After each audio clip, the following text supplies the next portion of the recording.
Okay, let's dive into this. Welcome to today's Explainer, where we're going to break down a truly foundational concept in chemistry, inspired by a complete cinematic lecture presented by Dr. Chem on relative atomic mass and molecular mass. We're going to learn exactly how atomic and molecular masses are calculated and why relative mass is absolutely essential for chemical calculations. It sounds kind of complex, but by the time we're done, you'll see just how beautifully logical the whole thing really is. But first, I want to pose a question to you. How can we possibly weigh something we can't even see? I mean, think about the sheer logistical nightmare of trying to place a single microscopic atom onto a laboratory scale. It's literally impossible, right?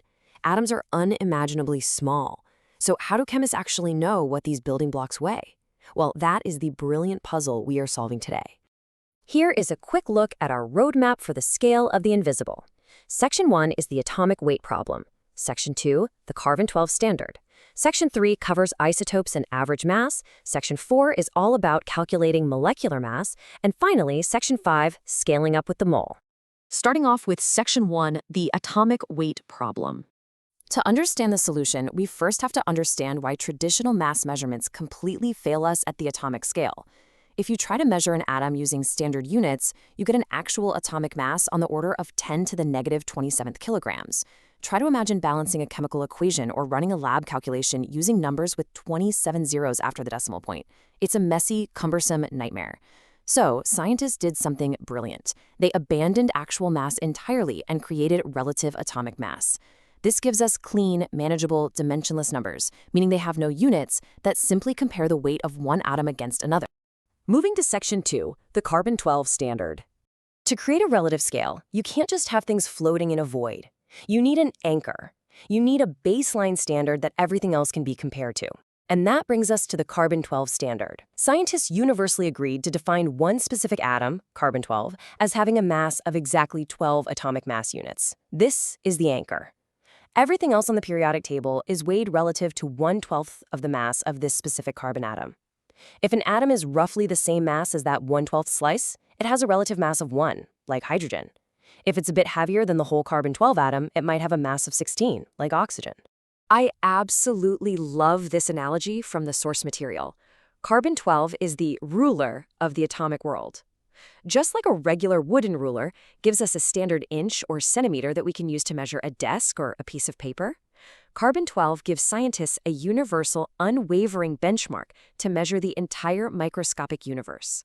But why carbon-12? Out of all the elements, why pick this one? Well, it's highly stable, meaning it doesn't randomly break down like radioactive atoms. It's incredibly common across the universe, and, amazingly, this universal scientific standard is sitting right inside your pencil lead, inside sparkling diamonds, and it literally forms the backbone of your own DNA. Plus, mathematically, having a solid reference point with exactly 6 protons and 6 neutrons avoids a whole lot of messy decimals in chemistry. Section 3, isotopes and average mass. Of course, nature always throws a curveball. The system is elegant, but there is a slight complication we need to address. Think about this. What if not all atoms of an element are perfectly identical? We define elements by their protons, sure. Every magnesium atom has 12 protons, but they don't all have the same number of neutrons.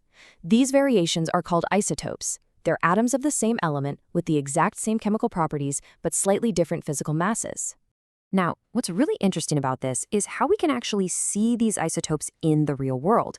Generated by a machine called a mass spectrometer using electron bombardment, you can clearly see 3 distinct peaks in the data here. This proves that a natural sample of magnesium actually comes in 3 different weights: magnesium 24, 25, and 26. Because elements exist as a mixture of these isotopes, the relative atomic mass you see on the periodic table is actually a weighted average. Take a look at this raw data for oxygen. Oxygen comes in isotopes of 16, 17, and 18, but oxygen-16 has a percentage abundance of 99.76%. It massively dominates the whole shebang, so the average mass of oxygen is going to be incredibly close to 16.00. So how do we calculate this average, known as relative atomic mass, or AR?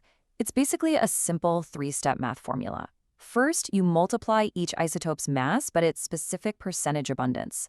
Second, you add all those separate values together. Finally, you divide that total by 100.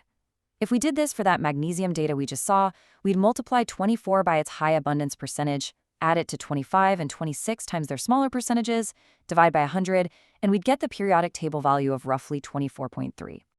Let's move to and see how this builds into Section 4, calculating molecular mass. Going from individual atoms to the complex molecules that actually make up our physical world is super logical. Once you know the relative atomic mass of single atoms, calculating the relative molecular mass, represented by the symbol Mr, is incredibly straightforward. It's simply the sum of the relative atomic masses of all the individual atoms inside a molecule. Note that for ionic compounds, it's technically called relative formula mass, but the concept and the calculation are exactly the same. You just add the pieces up. Let's look at some familiar examples. For water, H2O, you take two hydrogens, each at about 1.01, and add one oxygen at 16.00, giving you a total molecular mass of 18.02. For carbon dioxide, CO2, it's one carbon at 12.01 plus two oxygens at 16.00 each, totaling 44.01. The absolutely crucial point to remember here for your chemistry calculations is that any large balancing numbers in front of a formula, like if you have a big 3 in front of H2O in a chemical equation, they are completely ignored when you're just trying to find the Mr of the molecule itself. And finally, Section 5, scaling up with the mole. So we have these elegant, relative, dimensionless numbers. But how does this help us in a physical laboratory? How do we turn these abstract atomic weights into actual grams of a powder or a liquid that we can hold in our hands? Enter the mole, 6.022 times 10 to the 23rd power, also known as Avogadro's number. This incredibly massive number is the magical bridge between the microscopic world of atoms and the macroscopic world of laboratory beakers. If you have exactly 1 mole, this specific quantity of particles of any substance, its physical weight in grams will perfectly match its relative atomic or molecular mass. And this brilliantly illustrates how we use that connection. By using this simple relationship for mass, molecular mass, and moles, scientists can easily calculate exactly how much reactant they need to form a specific amount of product. If you know the mass you have and the relative molecular mass of the compound, you can figure out exactly how many moles, or particles, are interacting. If you're looking for an easy way to remember how this triangle is set up, just remember this tasteful little mnemonic from Dr. Kem's lecture. Mr. Mole carries a mass. Mass, the little m, is sitting right on top, being carried by Mr and mole at the bottom. So mass equals Mr times moles.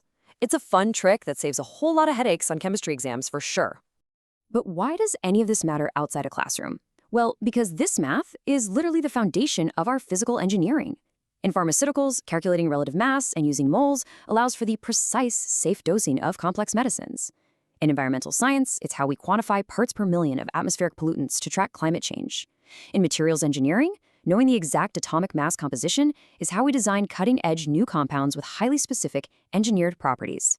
We've traversed an incredible scale today, from the undetectable mass of a single atom to the macroscopic materials that shape our world.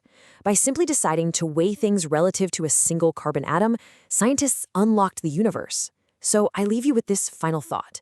As our technology gets more advanced, how will understanding and manipulating these tiny relative numbers allow us to engineer the unseen medicines, impossible materials, and planetary worlds of tomorrow?